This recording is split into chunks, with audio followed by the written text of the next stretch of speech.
निकालने के लिए। सम का फॉर्मूला होता है sum is equal to N. क्या सर सम किस चीज़ का? एक रो या एक कॉलम का लेजी कांस्टेंट कह सकते हैं आप, या एक रो या एक कॉलम का सम, उसका फॉर्मूला होता है N into A minus one plus N into plus N into N square plus one by two. यहाँ पे एन जो होता है वो ऑर्डर, ये ऑर्डर इसका, जैसे इसमें 3 रो है तो एन 3 रो 3 कॉलम, और ए होता है जिस नंबर से हम स्टार्ट करते हैं। अगर हम 1 से स्टार्ट कर रहे हैं तो ए हो जाएगा 1। अगर 2 से स्टार्ट कर रहे हैं, मान लो लिस्ट नंबर 2 है, 2 से 10 तक, तो ए हो जाएगा 2। अच्छा ठीक है, तो 10 से भी स्टार्ट करो, उसके कहीं से बाद भी स्टार्ट कर सकते हैं। और उसके बाद नंबर को इसमें कोई भी फिलअप कर सकते हैं। 2 के बाद हम 5 करते हैं फिलअप। नहीं, कंटिन्यूस नंबर लेने पड़ेंगे 9, उनको यहाँ पे फिलअप करना होता है। सर कंटिन्यूस जैसे 2 की टेबल है सपोज 2 4 6 8, क्या इसे भी हम यूज कर सकते हैं? कर सकते हैं इसको। उसका फार्मूला वेरी कांस्टेंट, उसका फार्मूला कुछ अलग होगा, अलग बनाना पड़ेगा, अलग बनाना पड़ेगा। ये अप्लाई किया है। इसका सेकंड मेथड दिखाते हैं। ये केवल एपी सीरीज में वैलिड है। एक्स्ट्रा अब बीच में जैसे हमारा मेन स्क्वायर तो ये यहाँ तक है, तो इसके बीच में लिस्ट नंबर लिखेंगे जहाँ से स्टार्ट करना 1, फिर उसके ऊपर 2। अब आगे कोई खाना नहीं है तो इसको अपोजिट यहाँ पे 3। ये इसी पॉइंट से क्यों स्टार्ट है? कहीं से और मिडिल से स्टार्ट करते हैं, ये रूल है, मिडिल से स्टार्ट करते हैं। मिडिल में 1 लिखा, लिस्ट नंबर जो है जहाँ से स्टार्ट किया, मिडिल तो इसका मिडिल ये भी है बीच में साइन करवा। फर्स्ट ऊपर वाली को जहाँ पे एक्स्ट्रा लिया हमने 1 2 3। अब ये यहाँ पे खत्म हो गया, पूरा फिलअप हो गया ये डायग्राम। तो इसके नीचे जो ग्रेटेस्ट नंबर है उसके नीचे अगला 4 5 6। अब ये फिलअप हो गया तो 6 के नीचे अगला 7, फिर ऊपर 8। अब इसमें ये इस जगह खाली तो अपोजिट में 9। अब ये कंप्लीट हो गए। अब जो ये रो है इसको यहाँ पे इस रो को उठा के ऐसा कैसे यहाँ पे रख देंगे तो 2 यहाँ पे आ जाएगा, और ये 8 यहाँ पे आ जाएगा। जब हमने इधर एक रो और एक कॉलम एक्स्ट्रा लिया है तो हमने बाकी तरफ भी लेना चाहिए। नहीं, रूल में यही है, सिर्फ 2 साइड लेते हैं, एक रो और एक कॉलम एक्स्ट्रा। अगर हम इस 2 तरफ को ना लेकर इन 2 तरफ को लेते तो भी बन जाता। तो बन सकता है, वो उल्टा स्टार्ट करना पड़ेगा उस नीचे की तरफ, उसमें नीचे लेके नीचे की तरफ बनाने पड़ेंगे और अपोजिट में ऊपर लेना पड़ेगा। फिर 9 तक के नंबर या 0 भी बना सकते हैं, ये उसका चार्ट है। जैसे अगर हमें एक बनाना हो, 2 डिजिट है, एक नंबर है तो उसका 5 बार यूज करते हुए अगर हमें एक बनाना हो तो 2 + 2 - 2 2/2 ये हो जाएगा। 2 से मान लो 4 में से 2 गए तो 2 बच गए, और 2 में से 2 का 2 यानी 1 गया तो 1 बच गया। इसी तरह अगर हमें 2 निकालना हो तो 2 + 2 + 2, 2 को 3 टाइम्स ऐड कर देंगे और 2 टाइम्स सब्ट्रैक्ट कर देंगे। 6 यानी इन सब में 5 बार ही 2 यूज किया, 5 बार 2 यूज किया है, मिनिमम और मैक्सिमम। सिर्फ ऑपरेशन अलग बदल दिए। ऑपरेशन कोई भी फंडामेंटल ऑपरेशन यूज करें, एडिशन सब्ट्रैक्शन मल्टीप्लिकेशन, डिवीजन भी यूज किया कहीं? डिवीजन भी यूज करते हैं। अच्छा ये डिवीजन, ये बड़ा अच्छा क्या बताया आपने, it's a world of mathematics. क्यों आप बेसिकली देखा जाए तो ये मैथमेटिक्स का ही वर्ल्ड है। सर मैथमेटिक्स इन्वायरमेंट लग तो नहीं रहा था, लेकिन आप लोगों ने बहुत कुछ बना लिया ये, और आपको इसको मजबूरी से किया है कि मजा है इसको करते हुए? ये कलेक्टिव एफर्ट है, हमारे टीचर ने आप ही ने सब गाइड किया। सर हमने पिछले साल की मॉडल देखे, उनसे मोटिवेट हुए। लेकिन ऐसा कुछ इतने थीम्स तुम्हारे पास हो गए, इतने टॉपिक्स हो गए, ये नहीं लगता था अभी तो आपका बहुत कुछ है। ये इधर क्या 180, ठीक है। इसको आप बताएंगे वैसे फिजिकली बता दें कि एंगल 1 + एंगल 2 + एंगल 3 = 180 डिग्री, तो इससे क्लियर नहीं होगा। लेकिन इससे हम एक ट्रायंगल कंस्ट्रक्ट करके इसके एंगल्स कट करके करेंगे तो उससे हो जाएगा। मैं अभी आपको डेमोन्स्ट्रेट करता हूँ। जैसे एंगल 1 यहाँ से हमने कट किया, ठीक है, इसको एंगल 1 को यहाँ किया। आपको तो ये पता होगा कि एक लाइन पे जो एंगल बनता है वो 180 होता है, ठीक है। एंगल 2 भी इसी तरह किया, ठीक है, इसको यहाँ रख दिया। इसी तरह एंगल 3 किया, अच्छा तो 180 ठीक है। इससे 180 ये लाइन पे आ गया। इससे स्टूडेंट को क्लियर हो जाएगा, उनके माइंड में हमेशा जब हम कहेंगे कि 180 होता है तो उनके माइंड में ये फिगर आ जाएगा, इससे क्लियर हो जाएगा। लेकिन सर हमें एक बार समझ में नहीं, आपने इसे गोल क्यों काटा? वो तो किसी भी उससे काट सकते हैं, ये तो एंगल्स का, ये तो ये हो गया ना, बच्चों को ये होता है कि भी एंगल इसी तरह से एंगल्स होता का है। इसी तरह होगा। मतलब ज़्यादा कंफ्यूजन ना हो, एंगल लिमिटेड हो हमारे पास। तो सर ये T1 2 T3 ये T1 जैसे इसको मिलान में कोई प्रॉब्लम है, T1 T2 T3 यानी इसमें 3 कट किए, इसलिए हमने T1 T4 T4 triangle. Yes यानी ये मिक्स ना हो। मिक्स ना हो। इसी तरह तो 3 एंगल 4 तो 360 होता इसका है। 360 बन 360 बन जाएगा। किस तरह से ये गोल बन जाएंगे? एंगल 1 किया, एंगल 2 यहाँ। सर ये कंसेप्ट आपने कहाँ से लिया? ये आपने बनाया है टीचिंग एड्स की बुक्स, मैथमेटिक्स की पब्लिकेशन किसका? एनसीईआरटी की पब्लिकेशन। सर ये काफ़ी महंगी होगी फिर तो। यस सर, हमने तो सर से ले ली। अराउंड 65 था, अराउंड 65। 65 रुपये सर, इतनी अच्छी जानकारी है तो काफ़ी सस्ता है। काफ़ी बुक्स आती हैं ऐसी। ये हो गया 360 हो गया। तो ये 3 वाला इधर नहीं लगना चाहिए था अगर एक अरेंज करें? ये तो खैर कहीं भी लगा लें, ये तो रखनी पड़ेगा। एंगल्स का वो है। अगर 30 में 60 जोड़ें तब भी 90 होगा, और 60 में 30 जोड़ें तब भी 90 होगा। है तो एंगल 360 हो गए कंस्ट्रक्टर, टोटल एंगल्स हो गए 5। आप तो पास पहुंचे, आपने तो कर दिया, ठीक है। अरे वाह,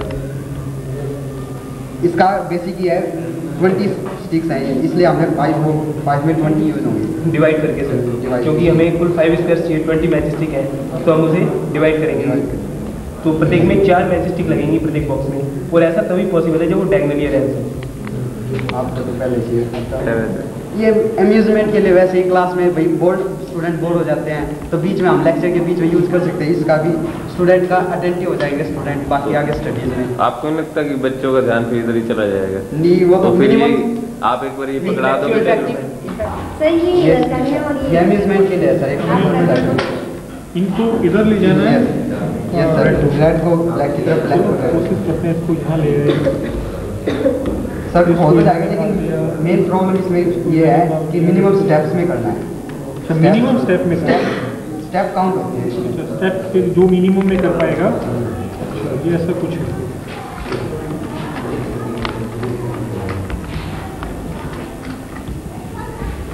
मिनिमम कितने स्टेप्स में हो सकता है ये? आप ट्राई कर सकते हैं। पाइथागोरस थ्योरम तो वो होती है ना, हाइपोटेन्यूज का square equals to square of base and square of trapezoid. जैसे पाइथागोरस थ्योरम में क्या है, ट्रायंगल थी, उसकी इस साइड का स्क्वायर प्लस इसका स्क्वायर इस साइड के स्क्वायर के इक्वल होगा, ठीक है। अगर ऐसे फिजिकली बताया वैसे तो उनको क्लियर समझ में नहीं आएगा। हमने क्या किया, इस ट्रायंगल को ऐसे रखा, इस साइड का स्क्वायर ये निकाल दिया और इस साइड का स्क्वायर ये काट दिया। हाँ, फिर आपने अब इस इसको साइड का क्रॉस स्क्वायर, क्यों कर रखा है? हाँ ये इस साइड का स्क्वायर निकाल दिया। अब इसका एरिया और इसका एरिया इसके इक्वल होना चाहिए। इसमें हमने ये किया था कि इस साइड का स्क्वायर प्लस इसका स्क्वायर इसके बराबर, इसका मतलब ये एरिया और ये एरिया इसके इक्वल होना चाहिए। इन दोनों एरियाज का सम इसके इक्वल होना चाहिए। अगर हम इसको रख के देखें तो हाँ, इसको हम इसके ऊपर रख के देखें तो ये पूरा इसको कवर कर देती है।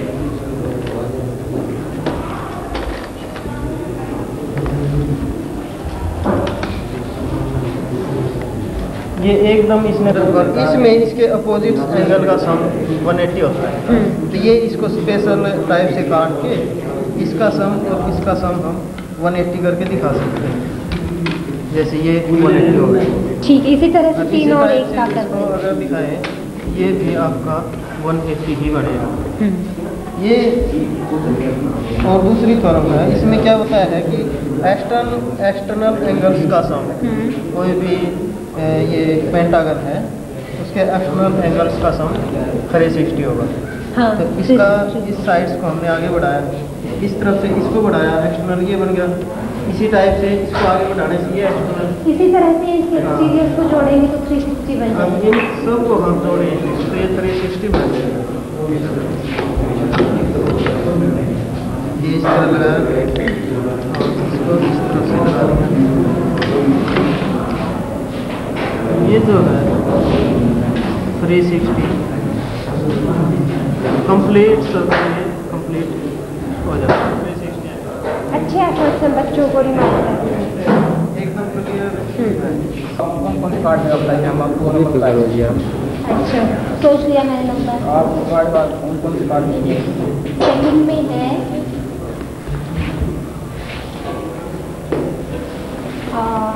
बस सेकंड में ही लग रहा है मुझे तो शायद नहीं, और 6th में है। 6th में हाँ 40। कैसे किया आपने?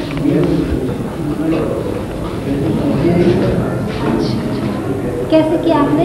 इसका ये पार्ट नंबर है जो, और इसका एक पार्ट नंबर 40 हो गया, उनको सम कर दिया। ये सम। अच्छा गेम है। ये कैलेंडर है 200 ये का आप अपने डेट ऑफ बर्थ से इसको आप बताएं, डेट ऑफ बर्थ का डे बता देंगे। अपनी डेट ऑफ बर्थ किसी और डेट, अपनी डेट और डे बता देंगे। कोई भी डेट बता दीजिए, हम उसका डे बता देंगे। डे बता देंगे। सर 28 मार्च 1978 का डे क्या होगा? 28 मार्च 1978।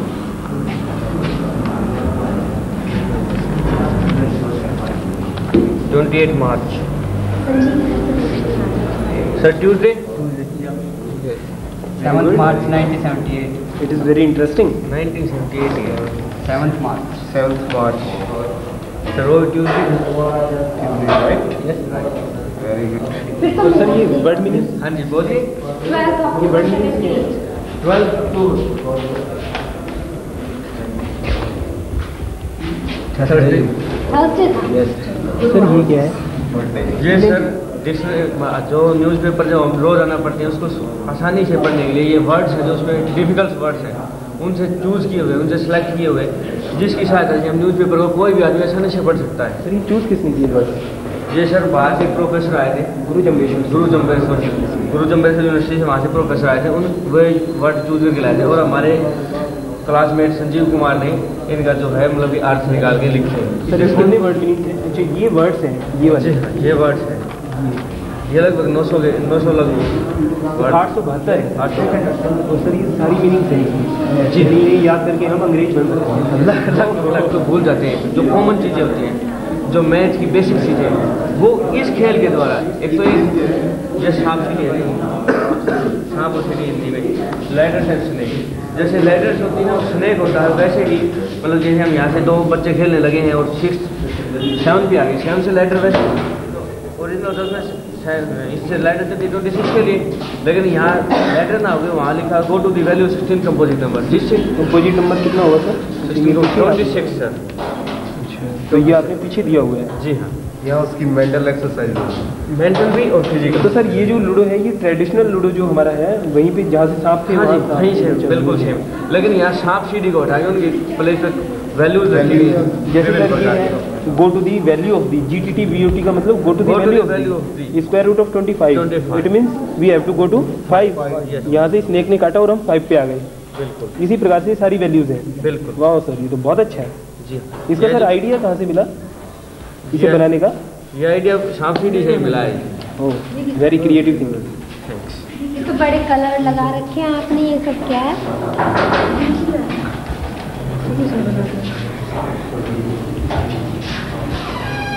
कहाँ है इसके यहाँ पे? ये सिलिंड्रिकल शेप है, इसमें 2 सर्कल हैं ऊपर और नीचे। अगर इनको हम अलग अलग करते हैं तो इसमें से 2 सर्कल निकलेंगे, और ये रैपर इसको ऐसे कट करके और इसको खोलेंगे तो एक रेक्टेंगल निकलेगा। तो आपने इसकी सरफेसेस शो किए इसके ऊपर, सरफेस एरिया निकाल total surface area of the total surface area of the cylinder. इससे बच्चों को मतलब रिटेन रहेगा माइंड में से। और इससे मतलब वो गेम खेल में ही सीख जाएंगे कि इसकी एक्सप्लेनेशन, कि ये बना कैसे, इसकी कंपोजिशन हुई कैसे, ये उनको पता चलेगा। इसमें क्या कि 2 सर्कल हैं, तो ये 2 सर्कल ऊपर से और एक नीचे से निकलेगा। सर्कल का एरिया क्या होता है? Pi square, then plus pi square, और इसको निकालेंगे तो एक रेक्टेंगल निकलेगी, और रेक्टेंगल की लेंथ क्या होगी? वो इसकी ये जो परिधि होती है, परिधि क्या होती है? 2 पाई आर, देन ये h, तो 2 पाई आर h। इन तीनों को, इसको और इसको, इन तीनों के एरिया को प्लस कर देते हैं, उसके निकल जाते हैं 2 पाई आर इंटू आर प्लस। मतलब इस फॉर्मूले के बाद तो बच्चे सोचेंगे जैसे फॉर्मूला उन्होंने ही बनाया है, उन्होंने कुछ